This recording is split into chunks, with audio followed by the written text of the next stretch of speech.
So we have a little video here today talking about the difference between $8,000 Cervelo versus the $500 Reed Osprey. And as you can see the time here, we have Corkscrew Road as Strava segment. Here we have January 15th, 2014. Actually, I was actually with Team Sky. I was drafting them up the climb, the Corkscrew there on the Cervelo R Series.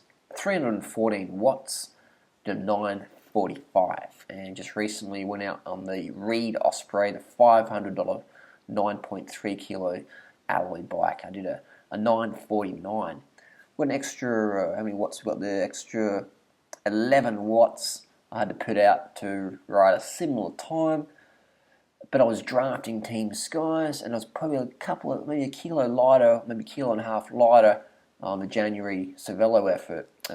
So we can see that a few variables, but Corkscrew is a pretty good climb because there's not much wind going on there. It's pretty consistent. There's not many variables. The road surface hasn't changed. What tyres was I running that night on the Reed? I think I had the stock on there. The stock Kenders, they're probably like $5 a tyre. So you can see there that, the Cervelo was a nice bike. The Reed, I find, handles better on the downhills. Cervelo, it feels, because it's lighter, it just feels, more frisky. But there you go. I just wanted to show you that I've got some pretty expensive bikes, and I've also got the bare bones budget $500 out the box online delivery bike. So there's not a lot of difference really. I mean, 11 watts is a lot if you're a world-class time trialer, GC rider. 11 watts is a lot. But for the average weekend warrior like myself, persons out there just loves riding bikes, 11 watts is not going to mean the difference between earning a contract and not. You know what I mean? So 11 watts difference. But then again, there's other variables because I was drafting. But then again, that doesn't really matter because it doesn't change the wattage. But my weight was maybe a little bit lighter in January when I was in the Cervelo. I was doing big Ks back then. I was doing like 200 Ks a day.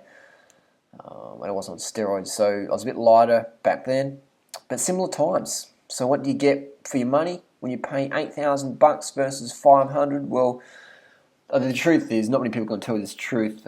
Most of these bikes are actually made in the same factory or in Cambodia or Vietnam or Taiwan or China. There's especially carbon. Most carbon, 99% of carbon these days, even if it's a European brand or whatever, it's made in Asia. It's made in Asia it's cheap labour. It's cheap labour. It's good stuff though. They make good stuff in Asia. There's no doubt about it. So don't buy a bike thinking it's made in such and such country when it's not. It's made most likely 99.9% of the time. If it's carbon, it's coming out of Asia, China, Cambodia, Vietnam, Taiwan. And they make good shit over there because they've been making a lot of it. So then it comes down to why would you spend extra for the price tag? It comes down to just marketing, man. If you want the brand, I'm the same, man. If you want a certain brand, then you pay the extra. You're paying, like a Calvin Klein t-shirt, you're paying for extra. The reality is that all these companies make bikes everyone else. So the production quality is the same. It comes down to warranty, customer service, things like that. So I just want to make a quick video showing that, I would spend at least, you need to spend at least $500 to get a good road bike. And getting something from your local store that can give you a good bike fit, you're going to be looking at maybe, $1,300, $1,500. Because when you're buying your first ever road bike fit is vital. Someone like myself, I know generally what I want in a bike, geometry-wise, head tube, etc. But the average person, you're paying for bike fit. So that's why when you get your first road bike, you definitely want to go to a shop and get fitted up correctly.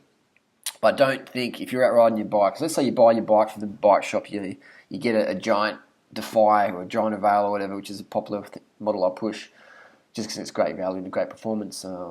Let's say you get your little Giant and you go out with your mates and they're on their $10,000 bikes and they drop you. They don't drop you because their bike's $10,000 and your bike's $1,500. They drop you because they're more experienced riders. Right? They're pushing more power. They're pushing more watts per kilo. They drop you on a climb. They're pushing more watts per kilo. As simple as that. It's not because their bike is $8,500 more than yours. Because I've beaten plenty of people on my $500 Reed riding, the best of the best Pinarellos or Cervelo RCAs or whatever, S-Works, smashed them on my $500 bike, upper hills. Why? Just I push out more watts per kilo than them. Doesn't make me better than them, it's just more watts upper hill, you go faster, watts per kilo. So it's not about how much money you spend on a bike. Your basics are, you want a bike fit. You want the bike to fit you. Measure your measurements. Bike fit's important. Then you want to have gearing. If you want to spend money on a bike, get a power meter. You don't need all this bling that I have. That's just sort of fun stuff. That's just toys. Not really necessary at all. I just bikes. I don't have kids, so I'll spend my money on something in the bike industry. But most of it's just marketing wank, I'll tell you that. But it's fine. It's cool. It's bikes. It's environmental. Ride your bike to work. Save your carbon dioxide, stuff like that. I've never had a driver's license. I love bikes, man. I love the wank factors. So there you go. You don't need a Cervelo if you don't want one. If you want one, go get one. But I'm just saying that it's not going to make you a better rider. You might think it will, but it's not. And I've just proven it, that it's all just marketing hype. But again, end of the day, you ride what you want to ride. But don't think you got dropped because your bike's too cheap. As long as it fits you, your tyres pumped up, you got the proper gearing, get some cadence going, then it's your fitness you need to work on. As the saying goes, don't buy upgrades. No, what's it saying? Ride upgrades. Don't buy upgrades. Ride upgrades versus buy upgrades. There you go. Debunked Cervelo versus Reed. What's the better bike? They're the same, really. They're the same. But again, you buy what you want to buy. If you like a certain brand, then you buy it. But don't feel you have to, because it's marketing. It's marketing.